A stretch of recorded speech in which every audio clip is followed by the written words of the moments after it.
नमस्कार, आप देख रहे हैं न्यूज़ 72। मैं आर के राजपूत एक बार फिर आप सभी का स्वागत करता हूं। आज हमारे साथ विशेष चर्चा में जुड़ चुके हैं माधवलाल यादव जी। समाज के एक प्रतिष्ठित व्यक्ति हैं, जन जन का संपर्क है, समाज के उत्थान के लिए बहुत सारे कार्य कराते हैं। रायपुर छत्तीसगढ़ में दही हांडी की जो प्रतियोगिता होती है इनके द्वारा ही संपन्न होता है। बहुत ही नामी व्यक्ति हैं, आइए हम उनको चर्चा में शामिल करेंगे। स्वागत है खास कार्यक्रम यादव जी हमारे साथ। सामाजिक स्तर पर लोग बहुत सारे काम करते हैं, इसमें आपका दही हांडी वर्ल्ड फेमस, जिसे हम कहते हैं रायपुर बहुत फेमस है। कब से शुरू कर रहे हैं इस कार्य को, कब से शुरू किए थे? देखिए, ये दही हांडी प्रतियोगिता मैंने मुंबई की तर्ज पे 2009 से सप्रे स्कूल मैदान में शुरुआत हुई है। मैं बचपन से सोचता था कि मुंबई में जो दही हांडी होती है, काश रायपुर में कोई कराएगा तो हम भी देखने जाएंगे, लेकिन ऐसा हुआ नहीं। मेरी भी लगभग उम्र 40-45 साल हो गई। फिर एक दिन मन में आया कि नहीं, ये मुझे ही करना है, और पहली बार ही 2009 में मैंने क्रेन मोटर किराए पे लाया और 30 फीट की ऊंचाई में मटके को लटकाया, और उस वक्त जो प्रथम पुरस्कार मैंने रखा था 21,000 रुपये नगद, पहले हांडी का। हाँ, तो 2009 में उस वक्त वही 21,000 रुपये का पुरस्कार मुंबई के दादर में भी था जी। ये उस लेवल में आपके उस स्टार्ट ही हुआ है 21,000 रुपये जी, और अभी 51,000 रुपये हो चुका है, अमाउंट बढ़ चुका है। और सौभाग्यशाली हूँ कि हमारे कार्यक्रम में 2 बार मुख्यमंत्री जी आ चुके हैं, और इस बार भी होने वाला है 30 अगस्त को। इस बार तो हम बहुत बड़ा इवेंट कर रहे हैं, एक गिनीज बुक वर्ल्ड में हमारा दही हांडी का नाम जाएगा। अब आपके राजनीतिक सफ़र, सामाजिक सफ़र में बात करेंगे। सामाजिक स्तर पे आपके बहुत सारे कार्य हैं, अगर आप मुख्यतः दर्शकों को ये बताएं कि मुख्य जो कार्य जो आपके द्वारा किए गए हैं वो ज़्यादा बेटर रहेगा हमारे हिसाब से। जी देखिए, मैंने अपने यादव समाज से तो समाज सेवा शुरुआत की है, और मुझे समाज सेवा में आज लगभग 30 साल हो गए हैं। और मेरी सबसे बड़ी उपलब्धि जो मैं व्यक्तिगत तौर पे मानता हूँ, यही हमारे टिकरापारा में सरजू बांधा शमशान घाट है, सरजू बांधा तालाब है और उसका मेड़ है। तो एक मुक्ति धाम को स्थापित कराना, जो प्रचलित खुला सा मुक्ति धाम था उसको स्थापित कराना, प्लस तालाब का सौंदर्यीकरण, उसकी देखभाल करना, तालाब के मेड़ में लोगों ने कब्जा किया था उसमें गार्डन का निर्माण कराना, ये तीनों मेरी बहुत बड़ी मैं उपलब्धि मानता हूँ जनहित में।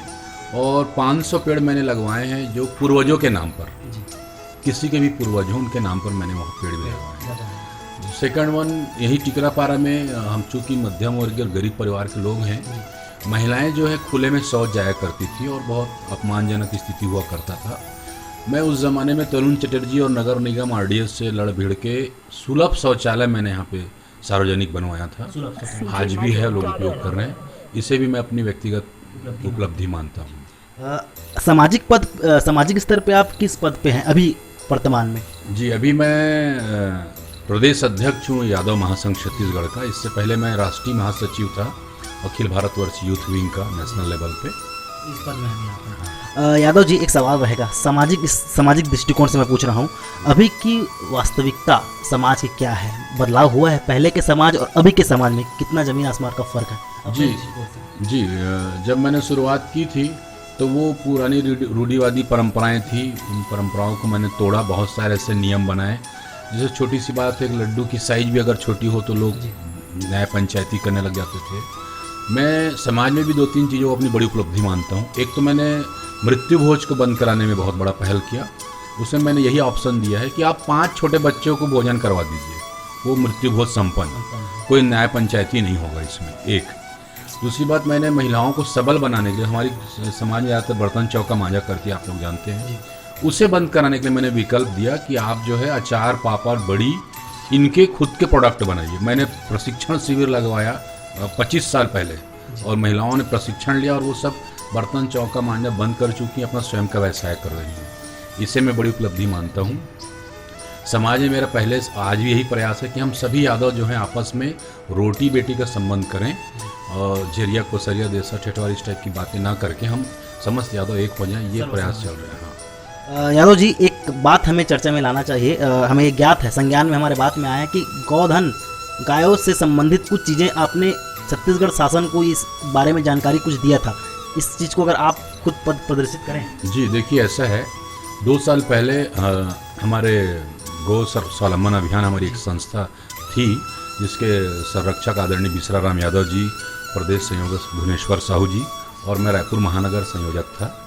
तो हम लोगों ने एक अभियान चलाया था पूरे प्रदेश में, बहुत सारी बैठकें ली, और पूरे प्रदेश में एक साथ देश के मुख्यमंत्री, देश के प्रधानमंत्री, राष्ट्रपति जी को ज्ञापन सौंपा और उसमें 5 सूत्री मांग हमने की थी कि गाय के गोबर को खरीदें, गौमूत्र को खरीदें और गाय के गोबर से ही खाद का निर्माण हो, और रासायनिक खाद जो हम खरीदते हैं करोड़ों अरबों रुपए का शासन लेती है, उसे बंद करें, क्योंकि उससे जमीन की उर्वरक क्षमता जो है खत्म हो रही है। और आप देख रहे हैं आज लोग इंजेक्शन लगा के गोभी और भंटे को इतना बड़ा बड़ा कर रहे हैं, हम उसको खा के कहीं न कहीं बीमार होंगे। तो मुझे इस बात की बड़ी खुशी है कि हमारा वो जो अभियान चला हमारे सारे लोगों ने किया प्रदेश में, माननीय मुख्यमंत्री भूपेश बघेल जी की मैं इस बारे में प्रशंसा करूंगा। उन्होंने इस अभियान को हाथों हाथ लिया और आप देख रहे हैं छत्तीसगढ़ में 2 रुपये किलो में गोबर खरीदी जा रही है और उस कंपोस्ट करके खाद भी बनाया जा रहा है। इसे मैं बहुत बड़ी उपलब्धि मानता हूँ अपने सार्वजनिक उसमें। राजनीतिक दृष्टिकोण से भी एक सवाल रहेगा। आप हम जानते हैं सभी फिर भी किस पार्टी को आप बिलोंग करते हैं? अगर बैक सपोर्ट आप करना चाहते हैं, किसे कहते हैं? नहीं, वैसे मैं राजनीतिक व्यक्ति तो नहीं हूँ, लेकिन चूंकि देश में जिस प्रकार से माननीय नरेंद्र मोदी जी प्रधानमंत्री जी का जो देश हित में कर रहे हैं, ये मुझे बहुत अच्छा लगता है। और प्रदेश में तो मैं निसंदेह कहूँगा कि माननीय भूपेश बघेल जी बहुत अच्छा काम कर रहे हैं। खास करके हम यादव और पशुपालकों के उन्होंने जो किया, गौठान जो योजना चालू किया और ये गोबर वाला जो गोधन न्याय योजना जो किया, ये तो हमारे दिल में उन्होंने स्थान बना लिया सीएम साहब। बहुत बड़ा काम है, बहुत लाभ भी हो रहा है लोगों को, और वो लाभ बाद में धीरे से और दिखेगा जब लोगों को ओरिजिनल चीज़ आपको खाने को मिलेगी और आप फिर से स्वस्थ होंगे। कैंसर, बीपी, शुगर, ये सब बीमारियाँ धीरे धीरे खत्म हो जाएगी छत्तीसगढ़ से, मेरा ऐसा मानना है। तो उनके काम से आप संतुष्ट हैं? बिल्कुल संतुष्ट हूँ, अभी तक के उनके कार्य से मैं संतुष्ट हूँ। 2 सवाल रहेंगे अंत के। राजनीति में अगर कभी मौका मिले जाने का, आप जाना चाहेंगे? जी ऐसा है, देखिए समाज सेवा तो बचपन से कर ही रहा हूँ, और समाज सेवा मेरे आदर्श मेरे पिताजी हैं, वो निस्वार्थ सेवा किया करते थे और मैं आज भी मेरा भी ऐसा ही है। और रही बात अब हनुमान जी की कि ऊपर वाले की कृपा हुई, आप सबका दुआ आशीर्वाद हुआ, मौका मिला तो अवश्य जाएंगे राजनीति में, क्योंकि समाज सेवा तो करना ही है। हम राजनीतिक पद में रहे न रहे, समाज सेवा तो आज भी कर ही रहे हैं। पद में आने के बाद एक शक्ति, एक पावर मिलती है और लोगों की सेवा करने का अवसर मिलता है।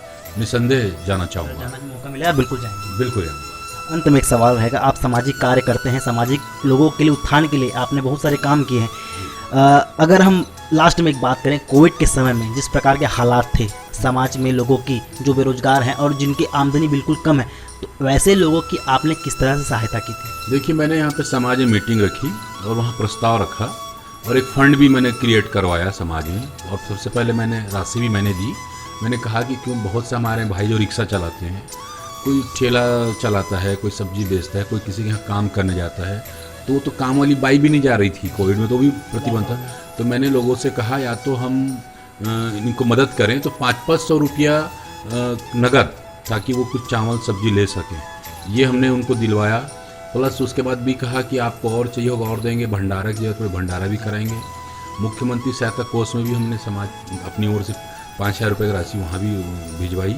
इस प्रकार से हमने उनको सहयोग किया है। सामाजिक स्तर पर लॉकडाउन में आपने लोगों की मदद भी की। अब अंत में एक सवाल रहेगा आपसे, सभी व्यक्तियों का एक आदर्श रहता है, गुरु जिसे हम कहते हैं, उसको देख के वो बड़ा होता है, उसके जैसा बनने की वो कोशिश करता है।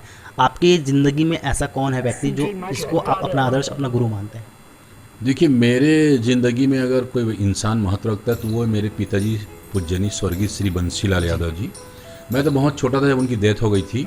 मेरी माताजी मुझे अपने पिताजी के बारे में बताया करे किस प्रकार के व्यक्ति थे, कैसे पूरा मोहल्ला, पूरा समाज उनको रिस्पेक्ट करता है, ऐसे दबंग थे, इतने मृद व्यवहार वाले थे। तो मैं बचपन से एक ही सपना देखता था कि मुझे अपने पिताजी की तरह ही बनना है। आज मैं जो भी समाज सेवा कर रहा हूँ बिल्कुल उनकी तरह ही करने की कोशिश कर रहा हूँ। आशीर्वाद है उनका आशीर्वाद है मुझे, और आज भी लोग भी जैसे मेरे पिताजी को लोग इज्जत करते थे, सम्मान करते थे, ठीक वैसे ही मुझे ही आज भी सभी जात समाज के लोग वैसे ही पसंद करते हैं। बहुत बहुत धन्यवाद यादव जी, आपने हमें इतना कीमती समय निकाल कर अपना समय दिया, चर्चा पे लाया, सामाजिक, राजनीतिक और आपके पर्सनल लाइफ के बारे में हमको जानकारी प्राप्त हुई। और आप सभी देखते रहिए न्यूज़ 72, कैमरामैन गोविंद के साथ, रायपुर।